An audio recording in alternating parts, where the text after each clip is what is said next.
চ্যাংশু তার আশেপাশে থাকলে তার ম্যাজিক্যাল শক্তি যেন আরও বেড়ে যাচ্ছে। তাই সে এখন ইচ্ছে করে চ্যাংশুর কাছে যাওয়ার নানা অজুহাত খুঁজতে থাকে। ঠিক তখনই চ্যাংশু তার বডিগার্ডদের ডেকে বলে এই মেয়েটাকে ধরে ফেলো।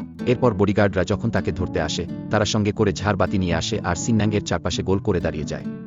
ঠিক তখনই চ্যাংশুর দাদিমার ফোন আসে। তার দাদিমা তাকে বলে আমি শুনেছি তুমি কোনো মেয়ের সঙ্গে হোটেলে ছিলে, এখনই তাকে বিয়ে করে আমার কাছে নিয়ে আসো।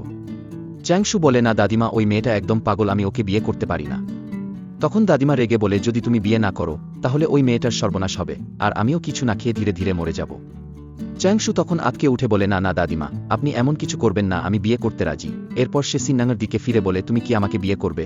সিন্নাং তখন মনে মনে ভাবে যদি আমি একে বিয়ে করি তাহলে আমার শক্তি আরও অনেক বেড়ে যাবে। তাই সে সাথে সাথেই রাজি হয়ে যায় আর চ্যাংশুর হাত ধরে বলে তুমি এখনো কিসের অপেক্ষা করছো, চলো এখনই বিয়ে করে ফেলি। এরপর সে চ্যাংশুকে নিয়ে দৌড়াতে শুরু করে আর তারা গিয়ে কোর্ট ম্যারেজ করে ফেলে আর বিয়ের সার্টিফিকেটও নিয়ে নেয়।